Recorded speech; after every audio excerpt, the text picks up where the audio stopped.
भारत की बात बताता हूं कि करते हैं शुरुआत। राम मंदिर चढ़ावा चोरी में एसआईटी लगातार पूछताछ कर रही है। एसआईटी का शिकंजा कसता चला जा रहा है और साथ ही जांच का दायरा भी बढ़ चुका है। अब एक भी बड़ी मछली नहीं बचेगी, यही तैयारी है, यही दावा है। राम मंदिर चढ़ावा चोरी पर अब एक एक परत भी इसके साथ खुलने लगी है।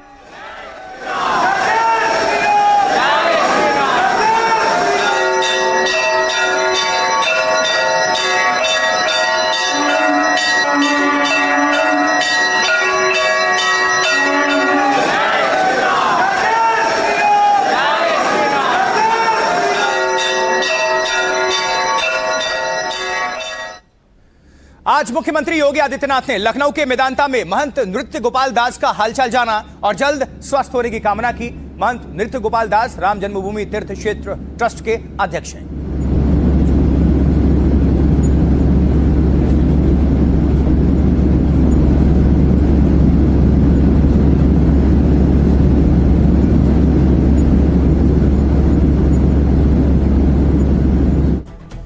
देखिए, अब तक चढ़ावा चोरी में 8 आरोपी गिरफ्तार किए जा चुके हैं और जल्द किसी और का नंबर भी आ सकता है। ये 4 आरोपियों की तस्वीरें हैं जो जेल में बंद हैं इस वक्त। देखिए, करुणेश, अनुकल्प, सुभाष और अविनाश इनके नाम हैं।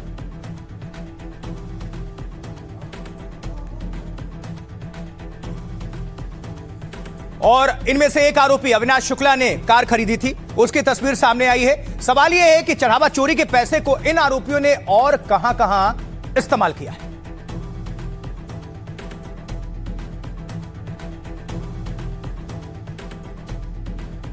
और जहां नोटों की गिनती हुआ करती थी, यह तस्वीर वहां की है जो अभी आप देख पा रहे हैं। देखिए जरा, इसमें अविनाश, अनुकल्प काउंटिंग सेंटर के अंदर नजर आ रहे हैं।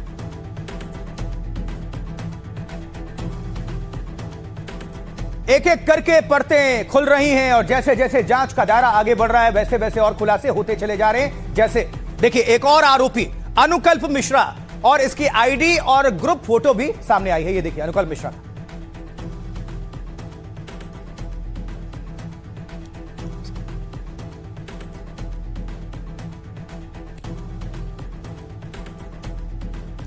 और इस बीच एसआईटी की टीम चंदा चोरी के इस पूरे चक्रव्यूह को सुलझाने में दिन रात लगी हुई है ताकि इसका खुलासा हो जाए और दूध का दूध, पानी का पानी हो जाए, जैसा कि उत्तर प्रदेश के मुख्यमंत्री ने कहा है।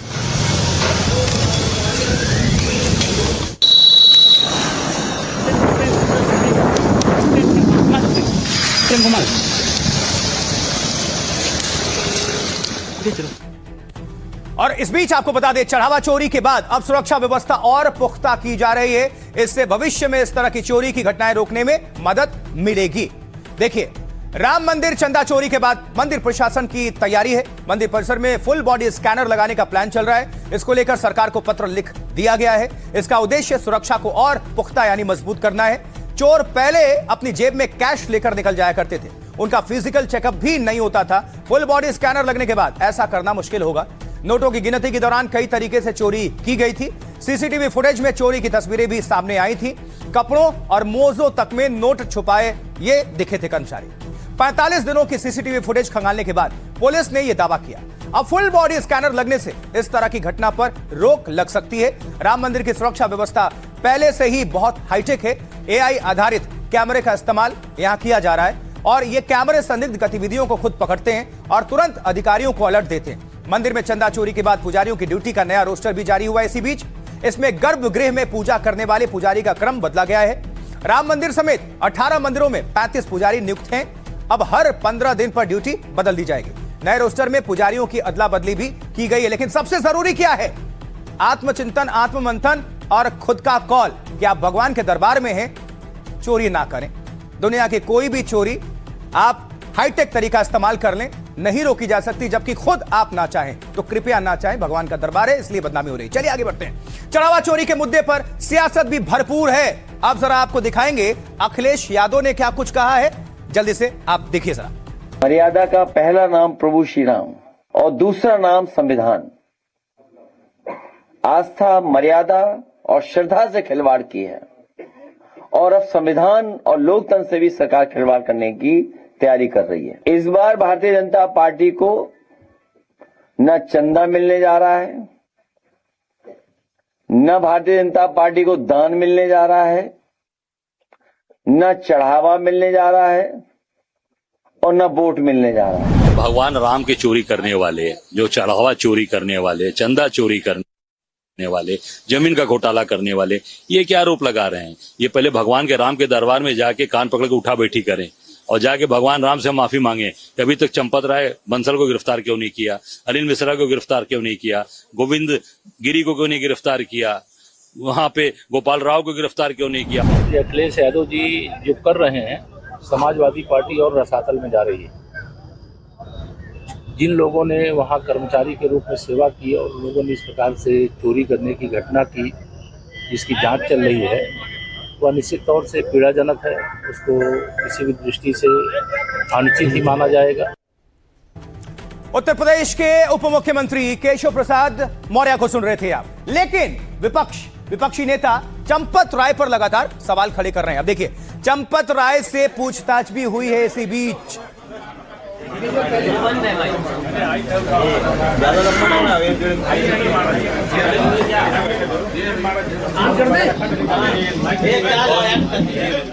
और वहीं चंदा चोरी को लेकर एक साधु ने अपना गाना भी तैयार कर दिया, जिसमें आरोपियों पर उन्होंने निशाना साध दिया। अरे भंडा फूटा रे चंपत राम जी के चोरी में, भंडा फूटा रे चंपत राम जी के चोरी में, भंडा फूटा रे। अनिल को लेके साथ में आए, गोपाल राव को खूब समझाए। अरे ईटा फूट गया रे, ईटा फूट गया रे, नाता टूट गया रे चंपत राम जी के चोरी में, भंडा फूटा रे चंपत राम जी के चोरी में, चंपुट हो गए। जय श्री राम। अरे भंडा। बड़ा कटाक्ष, बड़ा ताना, बड़ा तंज। उधर बीजेपी, भारतीय जनता पार्टी के फायर ब्रांड नेता विनय कटियार ने आज कई बड़े दावे कर दिए हैं। इस बीच किसकी गिरफ्तारी हो सकती है, यह भी उन्होंने बता दिया है। जब हम यहाँ आ गए तो उसमें देखा चंपत राय भी है, गोपाल राव भी है, ये सब जितने हैं, ये हाँ अनिल मिश्रा हैं, तो ये तो किसी कारण से थोड़ा बच गए, जेल नहीं जा पा रहे हैं। अब हो सकता आगे जाएं। अभी जब हम यहाँ, विनय कटियार को भी आप सुन रहे थे। विनय कटियार ने इंटरव्यू में क्या कुछ कहा है, आपको विस्तार से बता देते हैं। देखिए, भारतीय जनता पार्टी के नेता विनय कटियार ने चढ़ावा चोरी पर यह दावा किया। मीडिया से उन्होंने बातचीत करते हुए कटियार ने कहा, यह साफ है कि पैसों का गबन हुआ है। ट्रस्ट के महासचिव चंपत राय, ट्रस्टी डॉक्टर अनिल मिश्रा, आमंत्रित ट्रस्ट सदस्य गोपाल राव किसी कारण से बच गए, जेल नहीं गए। विनय कटियार के मुताबिक हो सकता है कि आगे जेल जाएं। कटियार ने चंपत राय की गिरफ्तारी से इनकार नहीं किया। विनय कटियार ने कहा, 8 लोगों की गिरफ्तारी पर्याप्त नहीं है। टुन्नू यादव को लेकर पूछे सवाल पर कहा, पता नहीं ये कौन है। चंपत राय, अनिल मिश्रा को लेकर कहा, सब पर एक्शन होगा। जरा सुनिए बड़ी मछली का अब क्या होने वाला है और क्या कहा विनय कटियार ने और वहां के सांसद अवधेश प्रसाद ने। 8 लोगों ने अगर गिरफ्तारी दे दी है तो और ये तो पर्याप्त नहीं है। वहाँ पुलिस का डंडा चलना चाहिए। गोपाल राव जी को जानते हैं आप? मंदिर तो ठीक बगल में, गोपाल राव जी आसपास रहते थे, कैसा व्यवहार था उनका? कहाँ रहता था वो? जब काला आदमी है तो गोरा कैसे हो जाएगा? अच्छा, चंपत राय जी के बारे में जरा बताएं। चंपत राय जी का क्या दिखता है आपको? चंपत राय जी का क्या काम था इसमें? नहीं, उनको यहाँ प्रचारक रहे हैं, प्रचारक हैं अभी वो, और मैं समझ रहा हूँ कि उनको समय पर काम कर देना चाहिए था, नहीं किया। आपको लगता है चंपत राय की गिरफ्तारी होगी उनकी? अब देखेंगे। अनिल मिश्रा की गिरफ्तारी होगी? ये सब दंडित होंगे। साधारण आदमी इसको पचा नहीं पाएगा, तो साधारण आदमी पचा नहीं पाएगा, उन्हीं पर गाज गिर रही है। और जो बड़े लोग हैं, बड़े जिम्मेदारी जिनके ऊपर है, उनको बचाने का पूरा कोशिश हो रही है। भले ही सरकार बचाए, लेकिन प्रभु नहीं बचाए। कि चंपत राय जैसे बड़े बड़े सरदारों को, बड़ी मछलियों को क्यों नहीं पकड़ रहे? ये FIR दर्ज उनके विरोध में क्यों नहीं हो रहा? सबसे पहले चंपत राय, वहां का जो कोषाध्यक्ष वो, और जो रिस्पांस है वो छोटे छोटे को पकड़ लिया, इसका मतलब चोरी हुई है। एसआईटी टीम को 15 दिनों का और समय दिया गया है और अब टीम ने जांच की रफ्तार अपनी काफी तेज कर दी है, बढ़ा दी है। अब आरोपी अविनाश शुक्ला को लेकर टीम योग सेंटर के पास पहुंची, उसकी भी तस्वीरें आपके सामने रख देते हैं, देखिए।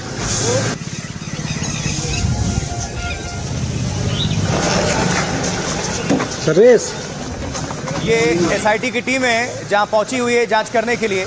एक एक खुलासा करने की अब जिम्मेदारी अभी एसआईटी के कंधों पर है और वो टीम देख रहे हैं आप उसकी तस्वीर।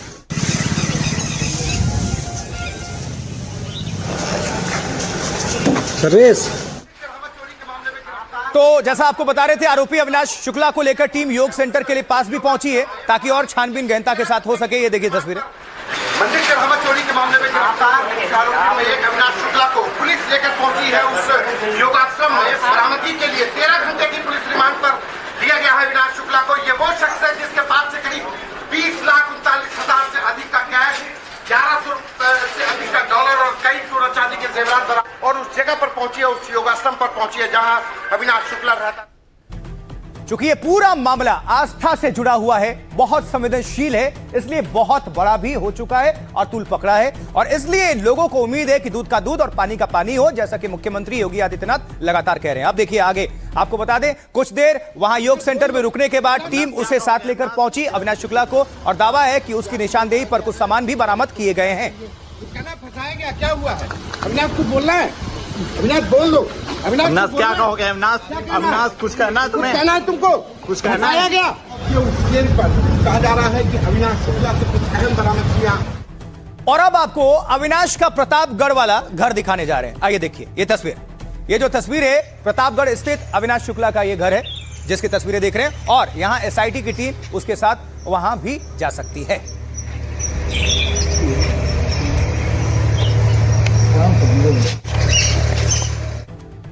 तो इस पूरे प्रकरण में यानी चढ़ावा चोरी मामले में एसआईटी ने आज भी कई लोगों से पूछताछ की है। आपके सामने विस्तार से खबर डिटेल्स रख देते हैं।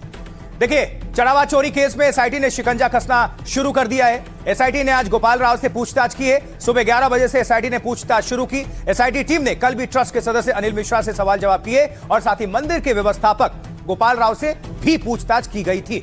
करीब 5 घंटे से ज्यादा तक कई राउंड में सवाल जवाब हुए। एसआईटी ने अनिल मिश्रा और गोपाल राव से कुछ पेपर्स भी मांगे थे। अनिल मिश्रा पर ट्रस्ट के प्रशासनिक कार्यों की जिम्मेदारी थी, मंदिर के कर्मचारियों की नियुक्ति और दान पेटियों की देखरेख करते थे। वहीं गोपाल राव व्यवस्थापक के रूप में मंदिर का प्रबंधन भी देखा करते थे। उन्हें ट्रस्ट में विशेष आमंत्रित सदस्य के रूप में भी स्थान दिया गया था। और इसके साथ ही चढ़ावा चोरी के आरोपी अविनाश शुक्ला से भी पूछताछ हुई। अविनाश शुक्ला को पुलिस ने कस्टडी में लेकर पूछताछ शुरू कर दी। अयोध्या की पुलिस लाइन में लगभग 2 घंटे कड़ी पूछताछ की गई। पुलिस कड़ी सुरक्षा में अविनाश के बताए हुए स्थानों पर भी ले गई उसे। जांच अधिकारी ने 30 सवालों की लिस्ट बनाई है, उनके जवाब अविनाश से पूछे जा रहे हैं। जांच टीम अयोध्या में उसके किराए के घर और पैतृक घर भी जा सकती है। चढ़ावा चोरी मामले में एसआईटी ने ट्रस्ट के भूमि खरीद की जांच शुरू कर दी है। टीम ने जमीन से जुड़े डॉक्यूमेंट्स यानी दस्तावेज तलब किए हैं। जांच टीम भुगतान प्रक्रिया की भी पड़ताल करेगी। और साथ ही आपको यह भी बता दें, राम मंदिर चढ़ावा चोरी को लेकर पूछताछ में बड़ा खुलासा हुआ है और 8 जो आरोपी हैं 14 कोसी परिक्रमा मार्ग के पास वो पैसा बांटा करते थे। अविनाश शुक्ला ने जांच टीम को यह जगह दिखाई, साथ ही वहां छुपाई गई कुछ कीमती चीजें भी बरामद की गई हैं। चढ़ावा चोरी को लेकर समाजवादी पार्टी लगातार हमलावर है, तो भारतीय जनता पार्टी भी समाजवादी पार्टी को घेरने का काम कर रही है। राम के मंदिर में चोरी हो जाए और वहीं के लोग और छोटे छोटे लोगों को तो पकड़े गए हैं, जेल भेजे गए हैं, लेकिन बड़े लोगों को बचाया जा रहा है, तो उनको भी जेल भेजा जाए, उनके विरुद्ध कार्रवाई की जाए। माननीय मुख्यमंत्री जी ने दूध का दूध पानी का पानी जब बयान दिया तो केवल बयान नहीं दिया, तत्काल बाद एसआईटी जांच की शुरुआत हुई, एफआईआर हुई, लोगों की गिरफ्तारी हुई और आज भी तेज गति से एसआईटी की जांच चल रही है, पारदर्शी जांच चल रही है। अब लोगों को प्रतीक्षा भी करना चाहिए और विश्वास भी करना चाहिए। 1 रुपए की जमीन को 10 रुपए में खरीद के इन्होंने आपके द्वारा दिए गए राम मंदिर निर्माण के चंदे को साइफन ऑफ किया। फिर जब मंदिर बनने लगा, बता रहे हैं 40% इंजीनियर्स ने गवाही दी है, इंजीनियर्स ने रिकॉर्ड पे स्टेटमेंट दिया है कि 40% कमीशन हर टेंडर के अंदर ली गई। ऐसे तो सरकारों के अंदर होता है, जिस तरह से इन्होंने भगवान को धोखा दिया। अयोध्या जो है एक तीर्थ क्षेत्र रहा, राम की अयोध्या रही, उसका अब अंडरवर्ल्ड बन गया है। लूटा किसने है? ये बीजेपी के महमूद गजनवी। ये कौन सा अंडरवर्ल्ड अयोध्या में काम कर रहा है बताइए। चलिए, सबको आपने सुन लिया। अब देखिए, चंदा चोरी को लेकर भोपाल में महिला कांग्रेस कार्यकर्ताओं ने जोरदार प्रदर्शन किया है और सद्बुद्धि यज्ञ और उपवास भी किया गया है इन महिला कार्यकर्ताओं की तरफ से कांग्रेस।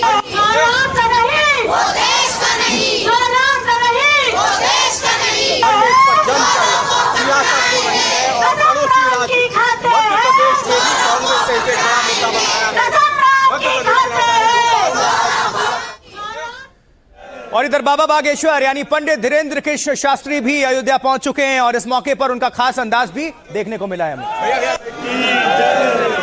बालाजी महाराज की जय।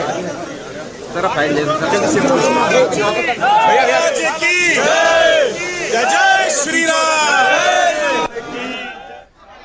और इसके बाद हनुमानगढ़ी में पंडित धीरेन्द्र कृष्ण शास्त्री ने पूजा अर्चना की, उसकी भी तस्वीरें आपके सामने।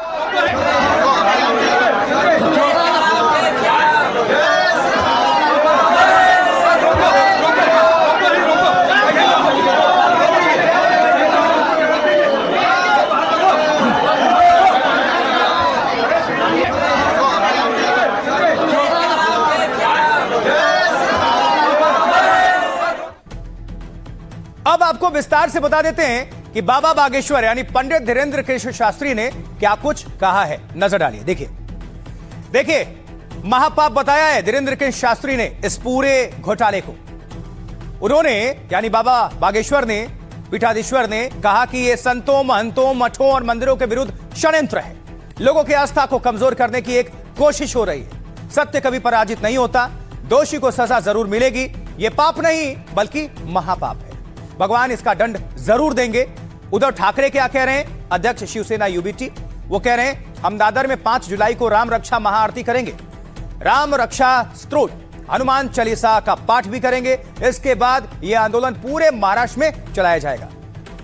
और वहीं दत्तात्रेय हुसबोले, सर कार्यवाहक आरएसएस, वो कह रहे हैं चोरी की घटना दुर्भाग्यपूर्ण है, हम इससे आहत हैं। राम भक्तों की भावनाओं और श्रद्धा को चोट पहुंची है। मंदिर करोड़ों के समर्पण, त्याग और बलिदान से तैयार हुआ है। ट्रस्ट मंदिर की कमियों को दूर करने के लिए कदम उठाए। चढ़ावा चोरी को लेकर संतों से लेकर सियासतदानों में जबरदस्त आक्रोश है, गुस्सा है, वो हमला बोल रहे हैं। अब जरा देखिए धीरेन्द्र कृष्ण शास्त्री ने क्या कहा और संघ का क्या नया बयान आया है। ये पहला बड़ा बयान। वर्तमान समय में संतों पर, महंतों पर, मठों पर, मंदिरों पर आस्था गिराने के लिए इस तरह के षड्यंत्र भी चल रहे हैं, जिसमें कुछ कालनेमी लोग भी सक्रिय हो गए। हमें उनसे सावधान रहना होगा कि जिन जिन ने ये पाप किया उनको भगवान भी दंड देगा और एसआईटी और देश का कानून, यहाँ की सरकार दंड देगी। जो भी मंदिर लूट रहे हैं उनको हिंदू माफ नहीं करेगा। जो भी जय श्री राम कहते हैं वो भी हमारे साथ जुड़ जाए। जय शिवराय, जय श्री राम कहते हुए वो आए। मुझे तो डर इस बात का लग रहा है, इसलिए जो मैंने शब्द का प्रयोग किया है ऑपरेशन राम मंदिर। ऐसे नहीं होना चाहिए कि उनका बाद में सत्कार किया जाएगा और वो कहीं पर राज्यपाल और कहीं पर वो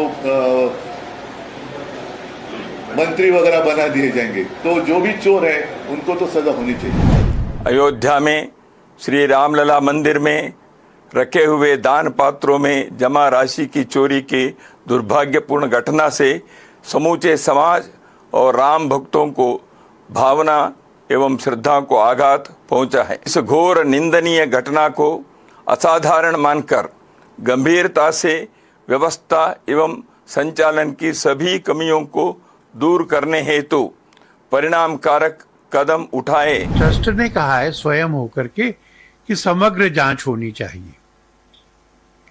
तो जो भी आरोप लगे हैं, जिस पर भी लगे हैं, उस पर वो जांच होगी। जांच के परिणाम की हम प्रतीक्षा करेंगे। ये बात हो गई राम मंदिर की, चंदा चोरी की, सियासत की, आक्रोश की, प्रदर्शन की और आस्था की। आगे बढ़ते हैं। अब अगली खबर सियासत से जुड़ी हुई, कैसे देखिए। अब हम बात करने जा रहे हैं कांग्रेस के टेंशन की, क्योंकि यूपी और पंजाब में चुनाव से पहले घमासान काफी तेज हो चुका है। जैसे उत्तर प्रदेश में जहां गठबंधन पर सस्पेंस बना है, तो पंजाब में भी पार्टी में विरोध खुलकर सामने आ गया है। यूपी में कांग्रेस के नेता के बयान से 2027 में गठबंधन को लेकर सवाल उठने लगे हैं।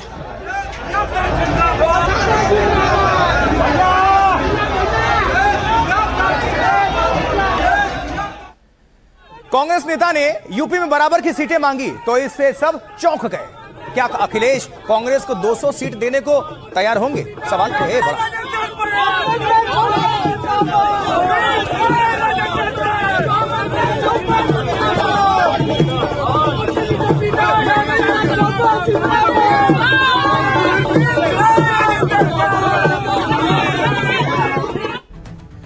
और इधर एआईएमआईएम के अध्यक्ष असदुद्दीन ओवैसी ने भी यूपी में 200 सीटों पर लड़ने का कर दिया है ऐलान। इस पर आपको पूरी खबर हम पहुंचाएंगे, ये देखते रहिए। उत्तर प्रदेश में पूरा गेम बदल देंगे। कौन है? एआईएमआईएम उत्तर प्रदेश में पूरा गेम बदल देंगे, कह रहे हैं बैरिस्टर साहब, मतलब असदुद्दीन ओवैसी। और इसके साथ सवाल शुरू कि क्या 2024 की तरह 2027 में राहुल और अखिलेश यानी दो लड़के उत्तर प्रदेश में फिर से साथ आएंगे? आइए करते हैं पड़ताल।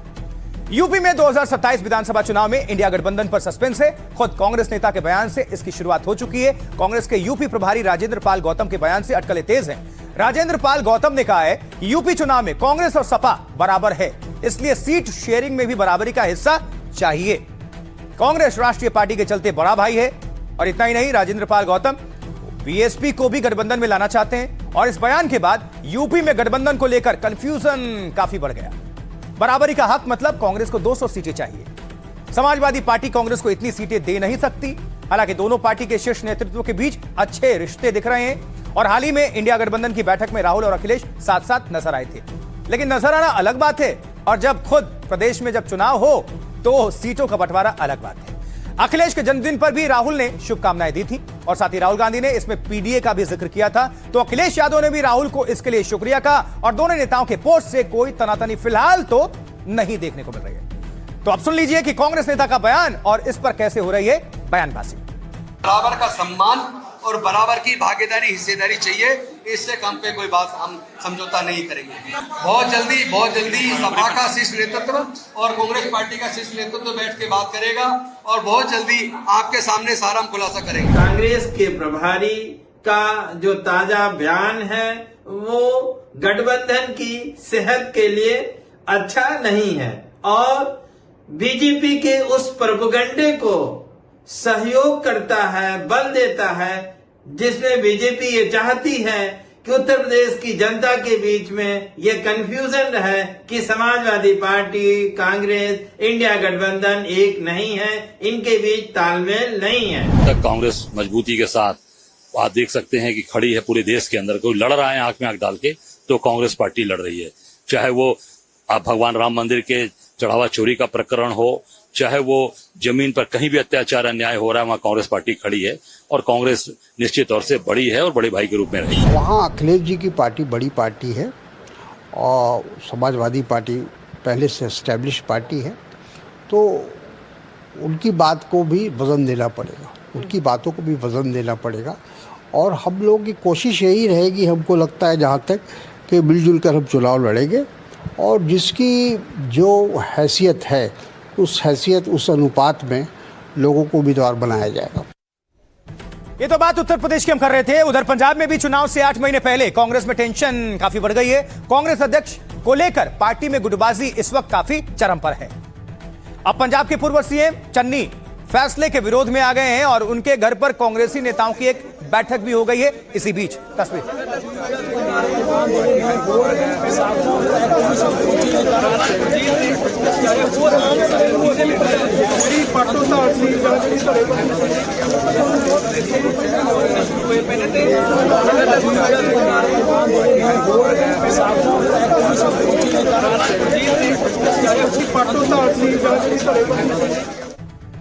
तो आलाकमान के फैसले को लेकर मनीष तिवारी भी विरोध में है। तो एक और सांसद के गृह मंत्री अमित शाह से मिलने की खबर ने पार्टी की बेचैनी और बढ़ा दी है।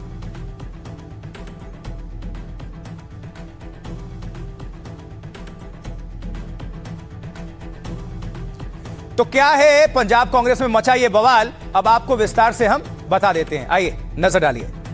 देखिए, चरणजीत सिंह चन्नी पंजाब में विधानसभा चुनाव से 8 महीने पहले कांग्रेस में घमासान। राजा वंडिंग को पंजाब कांग्रेस अध्यक्ष बरकरार रखने से बवाल हुआ है। पूर्व सीएम चरणजीत सिंह चन्नी ने अपनी ताकत दिखाई। इस बीच चन्नी के बुलाए बैठक में करीब 50 कांग्रेस नेता पहुंचे। इसमें राजा वंडिंग को अध्यक्ष बनाए जाने का विरोध किया गया। सूत्रों के मुताबिक चन्नी गुट आलाकमान से मुलाकात कर सकता है, साथ ही वंडिंग को अध्यक्ष पद से हटाने की डिमांड कर सकता है। मनीष तिवारी, इससे पहले कांग्रेस सांसद मनीष तिवारी भी नाराज दिखे। उन्हें किसी भी कमेटी में शामिल नहीं किया गया तो नाराज हो गए। मनीष तिवारी ने सोशल मीडिया पर ही अपना दर्द बयां भी किया। मनीष तिवारी ने लिखा, लोगों की असुरक्षा दूर करना नहीं आता। सुखजिंदर सिंह जो रंधावा हैं वो क्या कर रहे हैं? गुरदासपुर से कांग्रेस सांसद हैं सुखजिंदर सिंह रंधावा। उन्होंने अमित शाह से मुलाकात कर ली। अब इस दौरान बीजेपी के राज्यसभा सांसद तरुण चुग भी उनके साथ नजर आए और इसके बाद सुखजिंदर रंधावा को लेकर अटकलें तेज हो गए। हालांकि रंधावा ने इसे पहले से तय मुलाकात बताया और पंजाब कांग्रेस के हालात को लेकर कहा, चन्नी और राजा वंडिंग से पूछिए।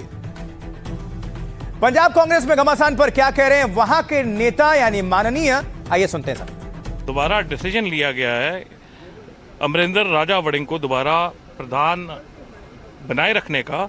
उसके ऊपर हम रिक्वेस्ट कर रहे हैं कि इस डिसीजन के ऊपर मुड़ से विचार किया जाए, दोबारा से विचार किया जाए और एक ऐसे लीडर को प्रेसिडेंट की पोजीशन पे बिठाया जाए जो पंजाब की भावनाओं को आगे लेकर और पंजाब के जो स्पिरिट है उसको आगे लेकर बढ़ के पंजाब में कांग्रेस पार्टी की सरकार बना सकते हैं। आपको लगता है कि राजा वड़िंग अगर प्रधान रहते हैं तो कांग्रेस सरकार बना सकती है? नहीं बना सकती। तो चन्नी कौन बना सकता है? नहीं बना सकता सरकार कहा। और हाईकमांड का मामला है, उसके ऊपर मैं तो क्या बोलूँगा। मैं इस पोजीशन में हूँ कि मैं कोई फैसला ले सकूँ। और अच्छे वक्ता हैं, अच्छा बोलते हैं, बहुत नॉलेजेबल आदमी हैं, हमारे दोस्त हैं पार्लियामेंट। अगर आप अपनी हाईकमांड की नहीं मानते तो फिर आप उस पार्टी में कर क्या रहे? ये कांग्रेस का एक कल्चर है, इसमें लोटस का कोई रोल नहीं है। हम भारतीय जनता पार्टी जो है वो अब चट्टान की तरह खड़ी है, वो लोगों के दिल में बसी है। कांग्रेस पार्टी में इस समय महापरिक्रमावादी और परिक्रमावादियों में एक संघर्ष चल रहा है। आज कांग्रेस पार्टी एक एक्सपायर्ड इंजेक्शन की तरह, जहां वंशवाद, अहंकार, तानाशाही सिर चढ़कर बोल रही, नुसिखे, नलायक, नाकामयाब युवराज और युवरानियों का टोला बन के रह गई है कांग्रेस। जो लोग अपनी पार्टी नहीं संभाल पा रहे वो प्रदेश को कैसे संभालेंगे, उसका ये मुंगेरी लाल का हसीन सपना देखते। पॉलिटिक्स की बात हो गई, अब जरा अपराध की बात कर लेते हैं, क्योंकि केतन हत्याकांड में आज बड़ा खुलासा हुआ है। देखिए, खुलासा ये कि इस हत्याकांड के दोनों आरोपी यानी सिया और केतन बातचीत के लिए कोड का इस्तेमाल करते थे। मतलब जैसे जैसे जांच आगे बढ़ रही है वैसे वैसे कुछ चीजें सामने निकल कर आ रही हैं। आज सिया और चेतन की पुलिस रिमांड खत्म हुई, केतन की, उन्हें पुलिस ने कोर्ट में पेश किया। पुलिस ने 3 दिनों की फिर से रिमांड मांगी है, लेकिन कोर्ट ने पुलिस की मांग खारिज कर दी और दोनों को 16 जुलाई तक न्यायिक हिरासत में भेज दिया गया।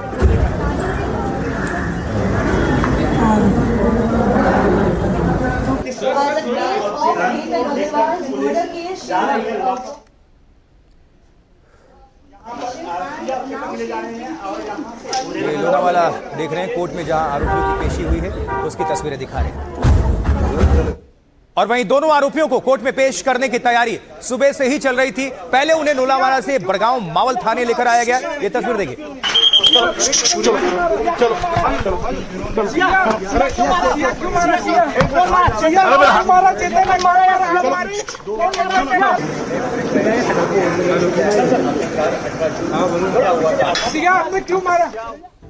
इस केस पर सबकी उम्मीदें टिकी हुई हैं कि न्याय मिले।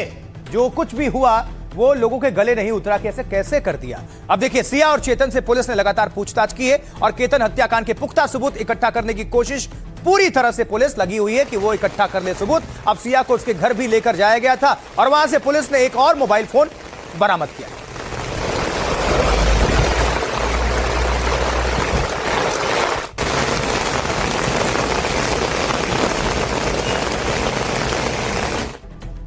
और आइए अब जल्दी से देख लेते हैं कि आज पुलिस ने अदालत को दोनों आरोपियों के बारे में क्या कुछ बताया है।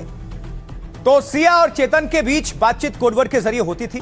ज्यादातर चैट में दोनों ने किसी छद्म नाम का इस्तेमाल किया है। साथ ही सिया के घर से एक पुराना मोबाइल फोन बरामद हुआ, जिसके बाद दोनों आरोपियों के आमने सामने पूछताछ जरूरी है। मौजूदा मोबाइल से डिलीट किया गया डेटा रिकवर किया गया है, जिसमें कोड मौजूद है, जिन्हें डिकोड करने की कोशिश चल रही है। उन कोड वर्ड्स का सही मतलब केवल सिया और चेतन ही बता सकते हैं। इसलिए दोनों आरोपियों सिया और चेतन की 3 दिनों की रिमांड जरूरी है।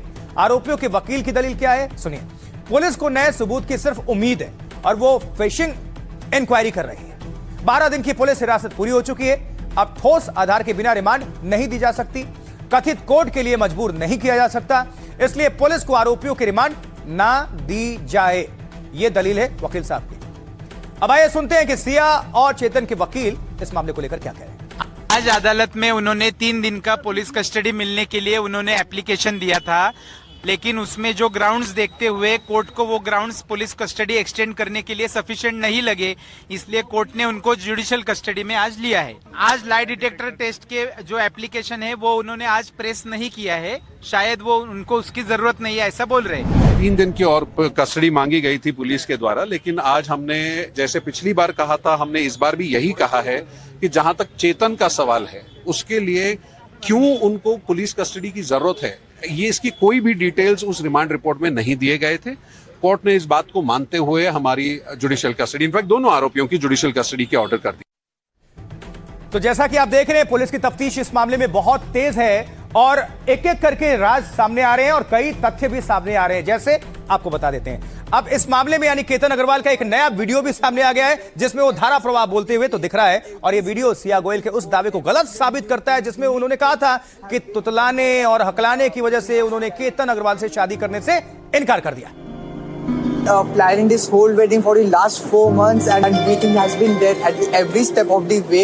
Every single creative word, every single new thing, unique things have been done by Within Hospitality. तो इसमें आपको कहीं ऐसा लगा कि ये हकला रहा है या तुकला रहा है शख्स, ऐसा तो कहीं प्रतीत नहीं हुआ। लेकिन इस बीच पुलिस को पता चला है कि सिया और चेतन के अलावा एक और शख्स मौजूद था जिसने पूरी साजिश की, जिसे जानकारी थी। कौन है, आइए पता करते हैं। देखिए, पुलिस ने चेतन चौधरी के एक क्लासमेट को हिरासत में लिया है। बताया जा रहा है कि उसे हत्या की पूरी प्लानिंग की जानकारी थी और सिया चेतन ने उसे ट्रैकिंग पर साथ चलने के लिए कहा था। मई के अंतिम सप्ताह में ही वो युवक चेतन के नियमित संपर्क में था। वारदात के बाद चेतन चौधरी सबसे पहले इसी दोस्त से मिला था और वहीं वारदात के बाद सिया गोयल की भी उससे बातचीत हो रही थी। पुलिस उससे पूछताछ कर रही है ताकि उसकी भूमिका सामने आ सके और यह पता चल सके कि क्या वो युवक भी साजिश में शामिल था या नहीं। युवक बीड का रहने वाला है और पुणे में एक कंपनी में काम ये करता है। इसके साथ खबर है कि दोनों आरोपियों ने क्राइम पेट्रोल के कई एपिसोड देखे थे और समझने की कोशिश की थी कि पुलिस को चकमा कैसे दिया जाए। 18 जून को लोहगढ़ किले की खाई में केतन का शव बरामद हुआ था और इसे हादसा मानकर पुलिस ने तफ्तीश शुरू कर दी और पता चला कि ये तो हत्या है। तब केतन की मंगेतर सिया और उसके बॉयफ्रेंड चेतन की गिरफ्तारी हुई तब जाकर। अब आपको सीधा सुनवा रहे पुलिस इस पूरे मामले को लेकर क्या कह रही है, सुनिए। अभी हमारा इन्वेस्टिगेशन चालू है। हमारा जो इन्वेस्टिगेशन है माननीय एसपी सर के गाइडेंस में सही दिशा में चालू है और अभी तक हम सही राह पे चल रहे हैं। अभी तो इन्वेस्टिगेशन चल रहा है, तो जो भी हमारा इन्वेस्टिगेशन होगा वो चार्जशीट के समय हम चार्जशीट में लेंगे। अभी आज तो मेमोरेंडम पंचनामा था जो इन्वेस्टिगेशन का पार्ट है, उस हिसाब से हमने आज इन्वेस्टिगेशन किया है। देखिए, केतन की हत्या 18 जून को हुई थी और आरोप उसकी मंगेतर जाहिर सी बात है सिया पर है और सिया सबके शक के दायरे में है, उससे पूछताछ चल रही है। अब चेतन चौधरी भी साजिश में शामिल था। अब पुलिस दोनों का लाई डिटेक्टर टेस्ट भी करवा सकती है।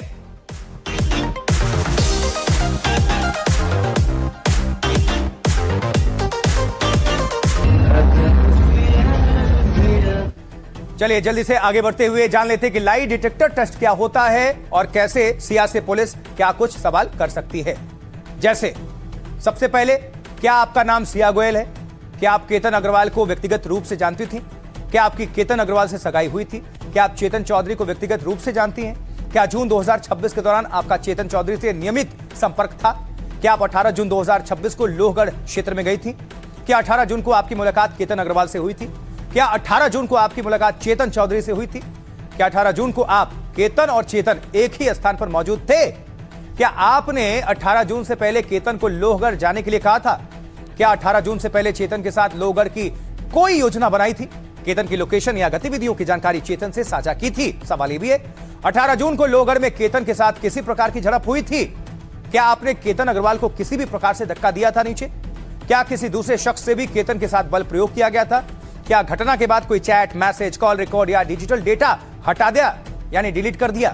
केतन की मौत से जुड़ी कोई भी ऐसी जानकारी जो अब तक पुलिस को नहीं बताई, ऐसी कोई बात है? ये सब कुछ सवालात हैं।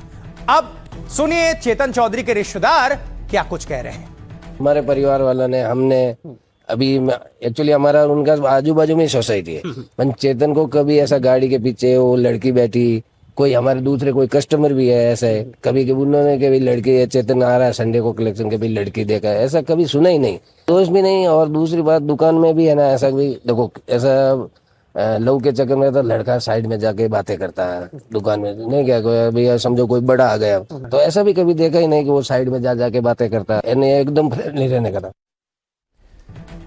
ये तो हो गई भारत की बात। अब आपको दूर लिए चलते हैं ईरान, क्योंकि हम बात करेंगे खामनेई के जनाजे में उमड़े जनसैलाब की।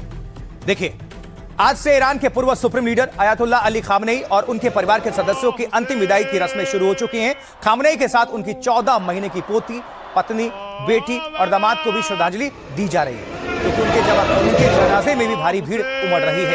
ये सुनिए।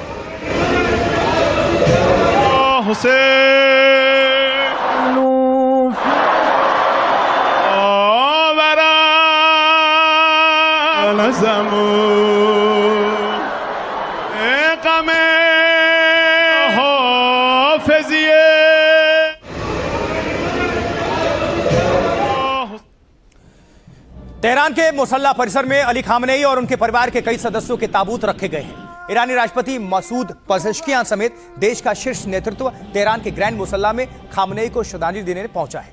इस दौरान पेज़ेश्कियान भावुक होकर रो पड़े। उनके साथ मौजूद ईरानी संसद के स्पीकर मोहम्मद बागिर गालिबाफ और कई अन्य सैन्य अधिकारी आंसू नहीं रोक सके।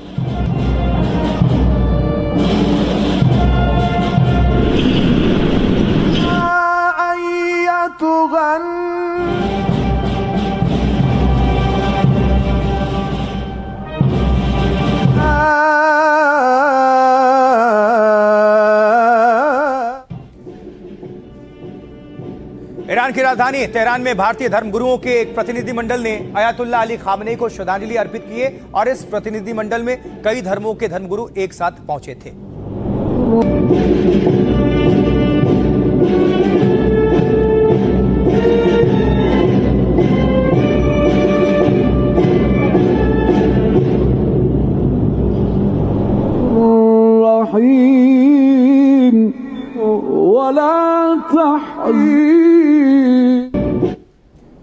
भारत ने अपने नेताओं का भी प्रतिनिधिमंडल तेहरान भेजा है, जो भारत और प्रधानमंत्री की तरफ से शोक में शामिल है। मोदी सरकार के आधिकारिक प्रतिनिधिमंडल ने खामनेई को श्रद्धांजलि अर्पित की है। भारत सरकार की ओर से विदेश राज्य मंत्री और बिहार के राज्यपाल आधिकारिक रूप से इस समारोह में शामिल हुए हैं। उनके साथ ही पीडीपी और कांग्रेस के नेता भी थे।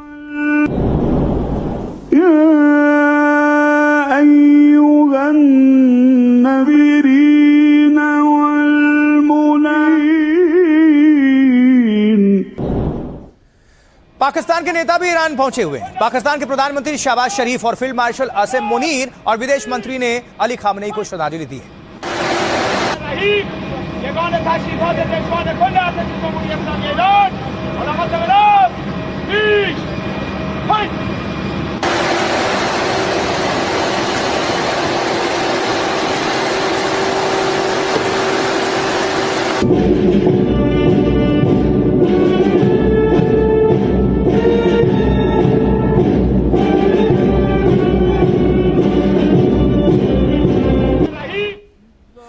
शिया मुसलमानों के सबसे बड़े नेताओं में शुमार अली खामनेई के जनाजे में वैसे तो लाखों लोग शामिल हो रहे हैं, लेकिन महिलाएं जब ताबूत के सामने पहुंची तो श्रद्धांजलि देने के साथ रो पड़ी। फूट फूट कर रोते हुए उनकी तस्वीरें सामने आई हैं। ये उनका अपने नेता के प्रति सम्मान है। बिस्मिल्लाह।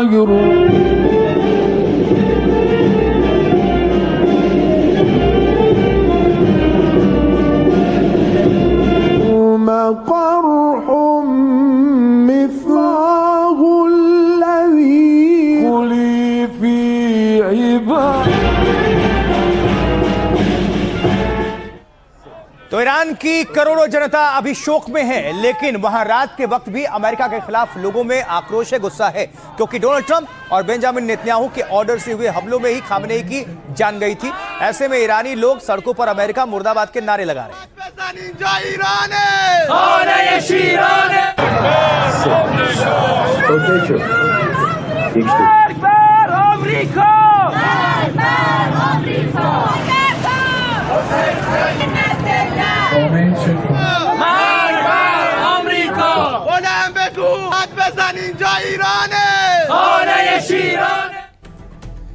खामनेई और उनके परिवार के सदस्यों की 131 दिन पहले 28 फरवरी को अमेरिका इजराइल के हवाई हमले में मौत हो गई थी। अब विस्तार से पूरी डिटेल्स आपके सामने रखने हैं, फ्लैशबैक में भी थोड़ा चाहिए। देखिए, ईरान के सुप्रीम लीडर रहे अली खामनेई का शव मौत के 4 महीने बाद लोगों के बीच अब लाया गया है। खामनेई की अंतिम यात्रा 2 देशों के 5 शहरों से होकर गुजरेगी। इनमें ईरान के 4 शहर और इराक का करबला भी शामिल है, जो 3 से लेकर 9 जुलाई तक यानी 7 दिनों तक चलेगी, जो 3000 किलोमीटर की दूरी तय करके मशहद में जाकर खत्म होगी। ईरान के इस पवित्र शहर में ही खामनेई को दफन किया जाएगा। दावा है कि अंतिम यात्रा में 100 देशों के प्रतिनिधि शामिल होंगे। प्रधानमंत्री मोदी को भी ईरानी राष्ट्रपति ने निमंत्रण भेजा था। खामनेई को श्रद्धांजलि देने भारत से 2 प्रतिनिधिमंडल गए हुए हैं।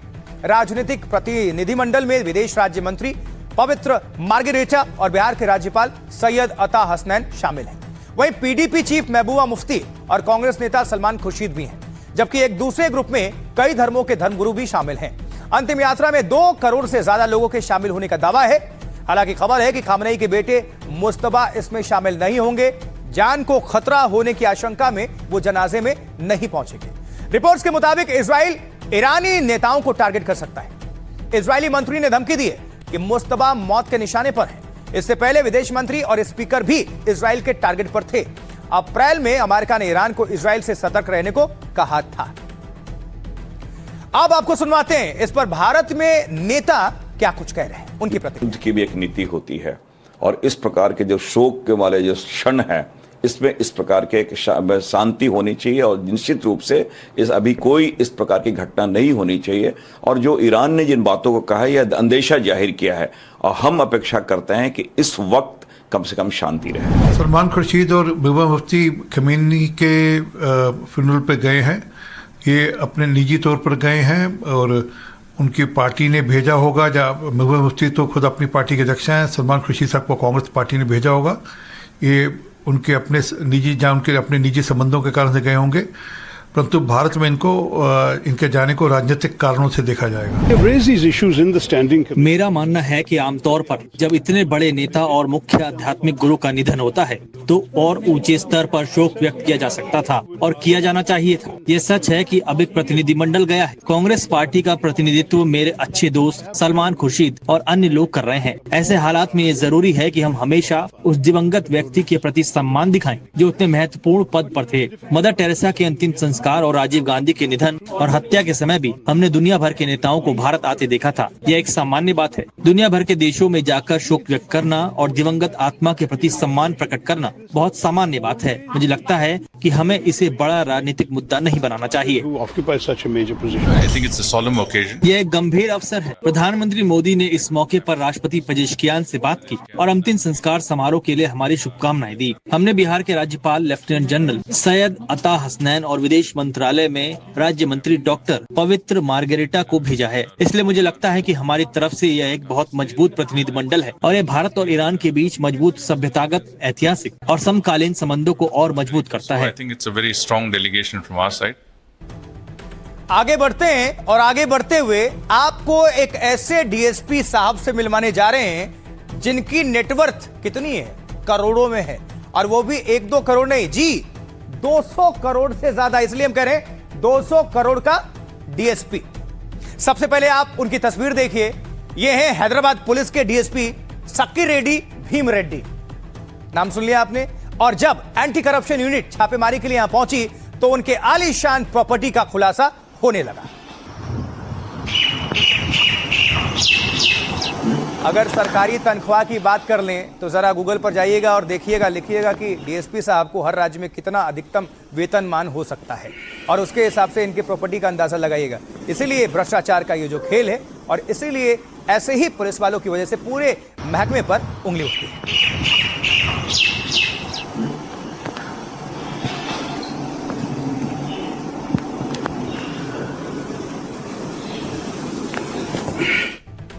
तो चलिए अब जान लीजिए कि ये पूरा मामला क्या है और कैसे इसका खुलासा हुआ। आइए आपके सामने रखते हैं, विस्तार से सुनिए। ये डीएसपी, एक डीएसपी, इनकी वैल्यू 200 करोड़ की संपत्ति, इसका खुलासा हुआ है। डीएसपी संकी रेड्डी भीम रेड्डी के 16 से ज्यादा ठिकानों पर छापेमारी हुई। इसमें आरोपी डीएसपी के साथ उनके दोस्त भी शामिल हैं, परिजन भी शामिल है, उनकी संपत्ति भी शामिल है। अब देखिए, एंटी करप्शन ब्यूरो का आरोप है कि डीएसपी ने भ्रष्टाचार करके संपत्ति हासिल की। तलाशी के दौरान एसीबी की टीम को कई संपत्तियों की जानकारी मिली और इसमें एक पेंट हाउस, 4 रिहायशी फ्लैट, 3 खाली प्लॉट्स शामिल हैं। 50 एकड़ खेती की जमीन, कमर्शियल कॉम्प्लेक्स में हिस्सेदारी भी है और साथ ही एक माइनिंग कंपनी में 75 लाख रुपए के निवेश का खुलासा हुआ है। छापेमारी के दौरान डीएसपी के घर से 3.5 लाख रुपए नगद बरामद हुए। 2 किलो सोने के गहने और 20 किलो चांदी की चीजें जब्त की गई हैं। इसके अलावा लगभग 20 लाख के बैंक डिपॉजिट का भी खुलासा हुआ है। एक और घर से एसीबी की टीम ने 40 लाख रुपए बरामद किए हैं। रेड पड़ी तो रेड के दौरान जांच टीम को घर में 23 विदेशी शराब की बोतल्स भी मिली है, महंगी वाली। डीएसपी की संपत्ति की कीमत 200 करोड़ रुपए से ज्यादा होने का दावा किया जा रहा है। फिलहाल डीएसपी भीम रेड्डी के खिलाफ केस दर्ज कर लिया गया है और जल्द ही उसके साथ जुड़े लोगों पर भी जल्द शिकंजा कस सकता है। यही फर्क होता है, जो वर्दी में इज्जत कमाए होते हैं उनके लिए शब्द निकलते हैं आप, और ऐसों के लिए निकलते हैं तुम। आगे बढ़ते हैं, अब बात करेंगे अगली बड़ी खबर की। लॉरेंस का भाई करना चाहता है सरेंडर। गैंगस्टर लॉरेंस के भाई अनमोल ने कोर्ट में याचिका दाखिल की है और गुहार लगाई है कि वो सलमान खान के घर फायरिंग मामले में सरेंडर करना चाहता है। यह बड़ी खबर है आज की। यह उस समय की तस्वीर आप देख रहे हैं जब सलमान खान के घर पर फायरिंग हुई थी। नजर डालिए इस पर। शूटर्स ने खुलेआम गोलियां ताबड़तोड़ बरसाई थी।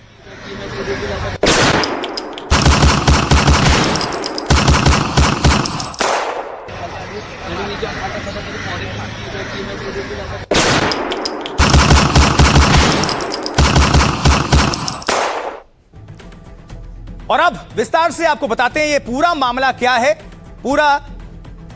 ये पूरी खबर अपडेट इस वक्त जो भी है आपके सामने रख देते हैं। जल्दी से नजर डाल देते हैं, इस कैमरे पे आते हैं। देखिए, सलमान खान के घर फायरिंग मामले में लॉरेंस का भाई सरेंडर करना चाहता है। इसे लेकर उसने मुंबई की विशेष मकोका कोर्ट में अर्जी दाखिल की है। याचिका में उसने कहा है कि वो स्वेच्छा से आत्मसमर्पण यानी सरेंडर करना चाहता है। वो निष्पक्ष ट्रायल और कानूनी प्रक्रिया में शामिल होना चाहता है। अनमोल बिश्नोई को पिछले साल नवंबर में अमेरिका से डिपोर्ट करके लाया गया था और जिसके बाद राष्ट्रीय जांच एजेंसी यानी कि एनआईए ने उसे गिरफ्तार किया था और इसके बाद से वो फिलहाल दिल्ली की तिहाड़ जेल में कैद है, बंद है।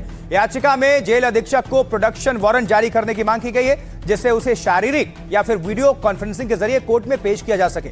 उसने दलील दी है उसकी अनुपस्थिति में 3 गवाहों के बयान दर्ज हुए हैं। ऐसे में उसके आत्मसमर्पण करने से केस के ट्रायल में तेजी आएगी। अनमोल की अर्जी पर कोर्ट ने अभियोजन पक्ष से औपचारिक जवाब भी मांगा है। देखिए, 2024 में 14 अप्रैल की सुबह अभिनेता सलमान खान के घर पर फायरिंग हुई थी। बाइक सवार 2 शूटर्स विकी गुप्ता और सागर पाल ने अंधाधुंध गोलियां चला दी थी। जांच में सामने आया था कि खौफ बढ़ाने के लिए लॉरेंस ने फायरिंग करवाई। लॉरेंस के भाई अनमोल ने सिग्नल ऐप के जरिए शूटर्स को निर्देश जारी किए। शूटर्स से कहा गया था कि वो बिना हेलमेट खुलेआम अंधाधुंध गोली चलाएं। खुद सलमान खान ने भी कहा कि लॉरेंस गैंग उन्हें और उनके परिवार को मारना चाहता है। अब लॉरेंस के भाई अनमोल ने इसी मामले में सरेंडर की याचिका दाखिल की। 14 अप्रैल 2024 की सुबह बांद्रा स्थित सलमान खान के घर पर बाइक सवार 2 शूटर्स विकी गुप्ता और सागर पाल ने अंधाधुंध गोलियां चलाई थी, जैसा कि आपको हमने बता दिया सब कुछ। और अब वकील साहब क्या कुछ कह रहे हैं इस पूरे मामले को लेकर, उनको सुन लेते हैं। यह बड़ा महत्वपूर्ण है। टेकन ऑन बोर्ड करके उसमें एप्लीकेशन डाला है कि प्रोडक्शन वारंट जारी किया जाए, ऐसा अनमोल बिश्नोई चाहते हैं। और अनमोल बिश्नोई अभी तिहाड़ जेल में एनआईए के केस में गिरफ्तार है, जिसके तहत वो इधर प्रोड्यूस नहीं किए गए। और अभी तक कुल मिला के 4 विटनेस हो गए हैं और इसके आगे की ट्रायल के लिए वो खुद फिजिकली या फिर वर्चुअली हाजिर होना चाहते हैं इस केस में। एक और महत्वपूर्ण खबर जो अभी 2-3 दिनों से चल रही है, सोशल मीडिया पर भी आपने भी देखा होगा, क्योंकि हम बात करने जा रहे हैं उस ई रिक्शा रोको ब्रिगेड की, जिसका मजाक मुसीबत बना तो सरकार ने हंटर चला दिया। देखिए, क्योंकि दिल्ली समेत कई शहरों में ई रिक्शा चालकों के लिए परेशानी खड़ी हो गई है। यहां कुछ बदमाश ब्लूटूथ के जरिए चलते ई रिक्शा की बैटरी ऑफ कर देते हैं और जिससे रिक्शा सड़क पर ही बंद हो जाता है और लग जाता है ट्रैफिक जाम।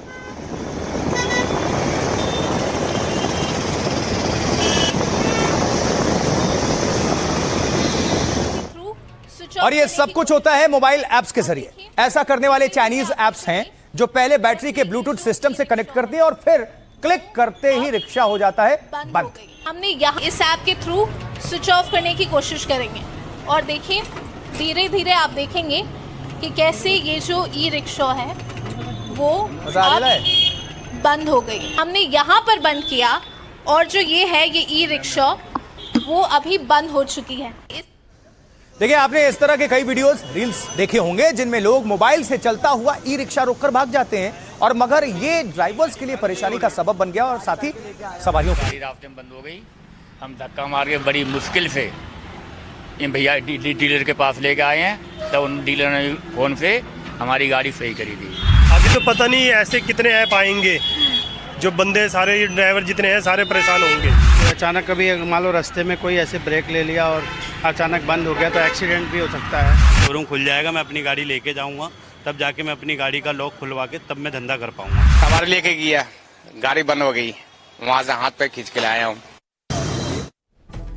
तो आइए अब डिटेल में बताते हैं आपको कि चलते हुए ई रिक्शा को बंद करने वालों पर कैसे हंटर चल गया, क्या ले रही है सरकार एक्शन। केंद्र सरकार ने ऐसी 7 चाइनीज ऐप्स को बैन कर दिया है। एनडीटीवी पर खबर दिखाने के बाद इतनी बड़ी कार्रवाई हुई है।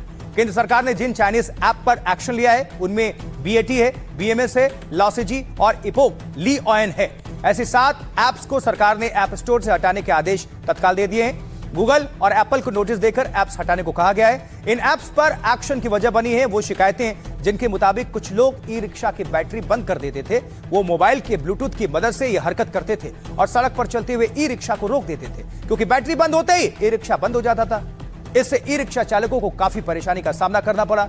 कई शहरों में ऐसी घटनाओं के वीडियोस भी वायरल हुए।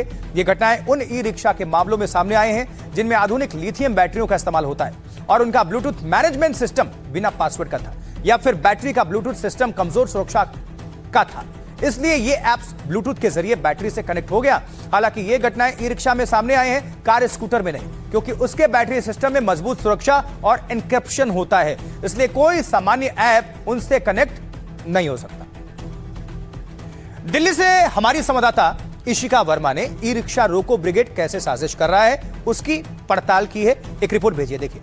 हम फिलहाल अभी एक ई रिक्शा में सवार हैं और ठीक वही ऐप जो बीएमएस ऐप है जो अभी वायरल हो रहा है, जो चाइनीज कंपनी का बैटरी मैनेजमेंट ऐप है, उसी से हम भी कोशिश करेंगे इस ई रिक्शा को रोकने की। तो आप देखें तो ये ऑप्शंस आ रहे हैं, इसमें अब हम स्विच ऑफ करने की कोशिश करेंगे और उसके बाद जो है यहाँ पर हम आपको दिखाएं तो अब एक नया फीचर आ गया है कि अब आपको इसमें पासवर्ड डालना पड़ेगा। ये नया फीचर है क्योंकि कल तक अगर आप इसे करते या परसों तक आप इस ऐप को यूज कर रहे होते तो ये फीचर आपको नहीं दिखता। हम आपको बता दें ये भी बैटरी मैनेजमेंट ऐप है, लेकिन ये यूएसए की कंपनी का ऐप है। कैसे अब इस ऐप से भी हम कोशिश करेंगे इस ई रिक्शा को बंद करने की। अब हम इसे स्विच ऑफ करेंगे और देखिए धीरे धीरे आप देखेंगे कि कैसे ये जो ई रिक्शा है वो अब बंद हो गई। आप एक बार कोशिश कीजिए इसको चलाने की, क्या आप चला पा रहे हैं? अच्छा, इसका डिस्प्ले ही चला गया है। और हम आपको दिखा दें कि अभी हम चाहें तो इस ई रिक्शा को वापस से ऑन कर सकते हैं इसी ऐप के थ्रू। ऑन कर दिया हमने, अब हम आएंगे वापस से और आपको दिखाएंगे तो आप देखेंगे कि जो डिस्प्ले है वो वापस से आ गया। ये दूसरी ऐप हम आपको दिखा रहे हैं जिससे ठीक उसी तरीके का जो सिचुएशन है वो यहाँ पर पैदा हो रहा है, जिससे हम देखें तो बैटरी रिक्शा जो है सिर्फ चंद सेकंड्स में हम बंद कर पा रहे हैं और उससे वापस स्विच ऑन कर पा रहे हैं। तो क्या है ये सिस्टम और इसे कौन सी ऐप्स के जरिए ऑपरेट किया जाता है, समझ लीजिए। तो दरअसल BAT BMS real time battery management tool है। इसे चीनी कंपनी शेनज़ेन ग्रेनर्जी टेक्नोलॉजी ने तैयार किया है, ई रिक्शा के लिए नहीं बल्कि नाव जहाज की बैटरियों के लिए, क्योंकि यह सिस्टम उन लिथियम बैटरी की निगरानी करता है जो ब्लूटूथ के जरिए आपके मोबाइल से कनेक्ट हो सकती है। यह ऐप लिथियम बैटरी की ओवरऑल जानकारियां आपके पास पहुंचाता है, यानी कि बताता है। देखिए, एक तरह का ये बैटरी का डिजिटल डैशबोर्ड जैसा है। जैसे हेल्थ एक्सरसाइज के ऐप सारी जानकारी रखते हैं, वैसे ये बैटरी की हेल्थ, चार्जिंग, तापमान, वोल्टेज वगैरह बताता है। यह ब्लूटूथ से चलने वाला बैटरी मैनेजमेंट सिस्टम होता है ताकि ड्राइवर मैकेनिक ऐप के जरिए सिस्टम से कनेक्ट हो सके और वाहन की बैटरी की जानकारी मोबाइल पर देख सकें।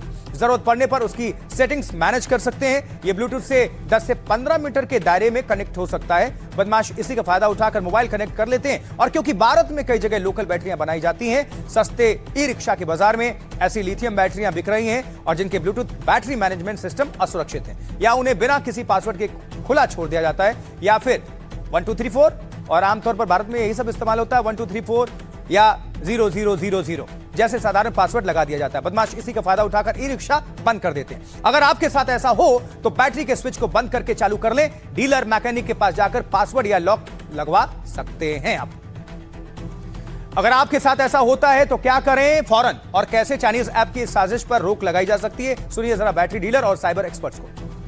अभी तक तो जो हमने भी जितनी भी गाड़ियां ऑन करी है ना, हमने उसमें पासवर्ड लगा दिया था, तो हमें ये लग रहा था कि शायद गाड़ी अभी बंद नहीं होगी, लेकिन एक पासवर्ड लगाने के बाद में भी कुछ गाड़ियां बंद हुई हैं। फिर हमने वो डबलिंग कर दिया था, मतलब उसी को रिपीटेड कर दिया था।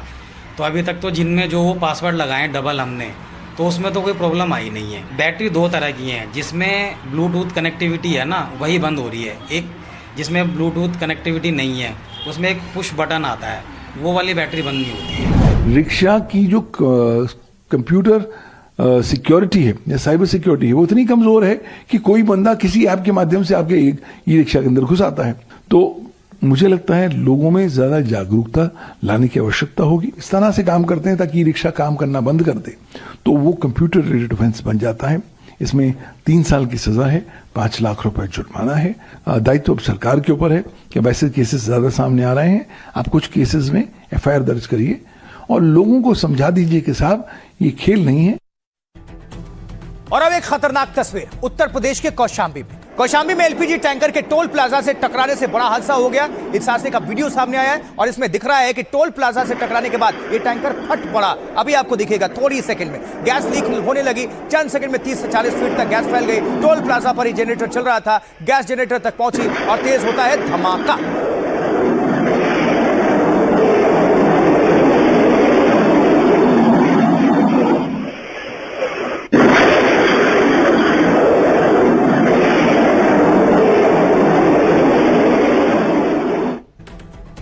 अब आगे बढ़ते हैं और अब बात करेंगे मॉनसून की। जैसे ही बारिश और उसके बाद से शुरू हो गया परेशानियों का दौर। आइए आगे बढ़ते हुए दिखा देते हैं आपको अगली खबर और बारिश ने कैसे मचाया है त्राहिमाम।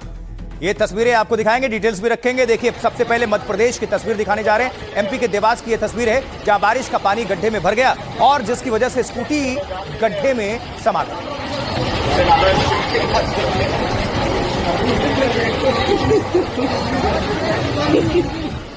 और अब गुजरात के जामनगर की तस्वीर भी आपके सामने रख देते हैं जहां एक शख्स ने 2 बच्चों को पानी में बहने से बचा लिया।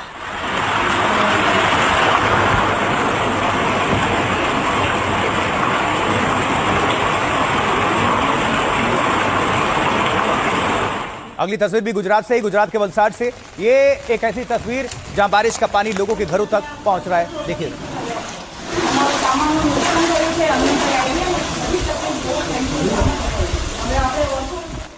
गुजरात की बात कर ली हमने, आपको लिए चलते हैं हिमाचल प्रदेश, पहाड़ी राज्य में। हिमाचल में किन्नौर के कुछ इलाकों में बारिश का कहर इस वक्त देखने को मिल रहा है। ये जो तस्वीर आपके सामने रख रहे हैं उस पर आप गौर करिए। किन्नौर हिमाचल प्रदेश की तस्वीर।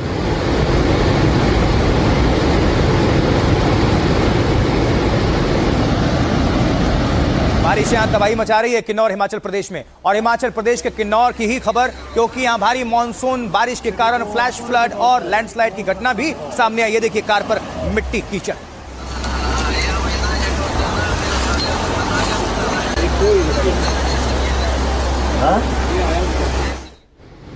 तो लगातार हो रही भारी बारिश से हर जगह बुरा हाल है, लोग परेशान हैं। रियासी में सलाल बांध के कई गेट खोलने पड़े इस वजह से, जिसकी वजह से चिनाब नदी का जलस्तर तेजी के साथ बढ़ गया।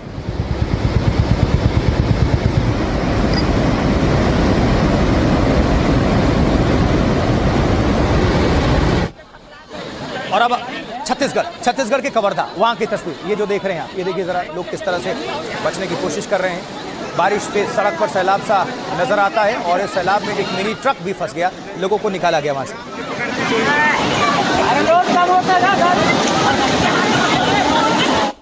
और इन्हीं तस्वीरों के साथ आज भारत की बात बताता हूं मैं। मेरे साथ इतना ही, मुझे आशुतोष चतुर्वेदी को दीजिए आप इजाजत। उम्मीद करते हैं कि आज का एपिसोड आपको पसंद आया होगा। आप बने रहे, देखते रहे एनडीटीवी इंडिया। आप सभी दर्शकों को बहुत नमस्कार और आभार।